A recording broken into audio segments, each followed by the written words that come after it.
Teenage పిల్లల్ని తీసుకుంటే వారిని మనం ఒక గంట కామ్గా కూర్చోబెట్టడం, మన వైపు తిప్పుకోవటం చాలా కష్టం. అలాంటిది మీరు కామ్గా కూర్చోబెట్టకూడదు. ఎందుకు కూర్చోబెట్టాలి మేడం? జనరల్ గా చిన్నప్పుడు మన ప్రీ స్కూల్ టీచర్స్ చేసిన అతిపెద్ద తప్పు ఏంటంటే, ఇంట్లో ఒక టాయ్ చూస్తే ఆ టాయ్ దగ్గరికి వెళ్ళి ఆడుకుంటాడు, కానీ అదే క్లాస్ లో టాయ్ చూసి నిలబడితే put your finger unto the lips అని చెప్పి టీచర్ అంటుంది. దాని తర్వాత బీ సైలెన్స్ అని అంటుంది. యాక్చువల్ గా మీరు అబ్జర్వ్ చేస్తే మేడం, ఎవరైతే అర్థం కానప్పుడు అడుగుతారో, ఆ క్వశ్చన్ థింకింగ్ ఉంటుందో, రైట్, కామ్గా ఉండడం అంటే సరెండర్ అవ్వడము. నేను ఏ ఆడియన్స్ని సరెండర్ అవ్వమని చెప్పట్లేదు. అడగకపోతే మళ్ళీ అడగండి.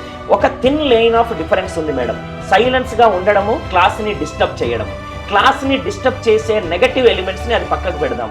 అంటే నేను చెప్పేటప్పుడు నీ మైండ్లో ఏదో తిరుగుతుంది, ఇలా ఎందుకు వేశాడు అని తిరుగుతుంది, నువ్వు అడగాలి. అందుకే కాన్వర్జేషనల్ కమ్యూనికేషన్ అనేది చాలా ఇంపార్టెంట్.